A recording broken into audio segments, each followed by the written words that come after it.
அதிலும் மிக முக்கியமாக நாம் நல்ல முறையில் வாழுகின்ற அதே நேரத்தில், நாம் சந்தோஷமாக மார்க்கத்தில் இருக்கிற அதே நேரத்தில், நான் சொர்க்கம் போய் என் குடும்பம் நரகம் போகின்ற காட்சியை அல்லாஹு தஆலா எமக்கு காட்டக்கூடாது. நஊது பில்லாஹி மின்னா. எமது குடும்பம் சொர்க்கம் போய் நாம் நரகம் போகின்ற காட்சியை அல்லாஹு தஆலா எம் அனைவருக்கும் காட்டக்கூடாது. நஊது பில்லாஹி மின்னா. காரணம், சொர்க்கம் என்று அல்லாஹு தஆலா தீர்ப்பளித்து விட்டால், நரகம் என்று தீர்ப்பளித்து விட்டால், முதலாவது எங்கள் உள்ளத்திலிருந்து அகற்றுவது பாசம், உறவு என்கின்ற செய்திகளை தான்.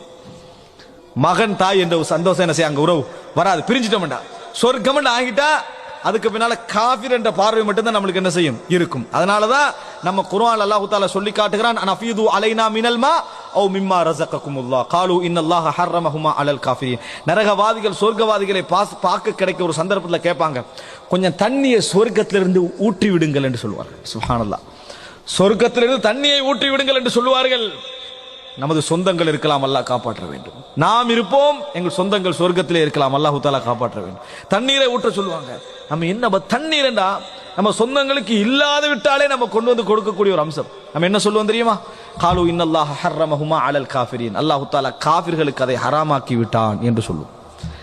அதில் நமது உறவுகள் சொந்தங்கள் இருந்து விட்டால் சுபஹானல்லாஹ். அதனால் அன்புள்ள சகோதரர்களே, நாம் எப்பொழுதும் அன்ஃபுஸக்கும் வ அஹ்லீக்கும் நாரா, உங்களையும் உங்கள் குடும்பத்தையும் நரக நெருப்பிலிருந்து பாதுகாத்துக் கொள்ளுங்கள் என்பதை மனக்கண் முன் வைத்தேதான் நம்மளை திருத்திக் கொள்ள பழக வேண்டும். அல்லாஹ் ரப்புல் ஆலமீன் மறுமை நாளை எம் மனக்கண் முன்னால் எப்பொழுதும் கொண்டு வந்து எம்மை ஒரு திருந்தி வாழக்கூடிய ஒரு சமுதாயமாக ஆக்கியல் புரிவானாக.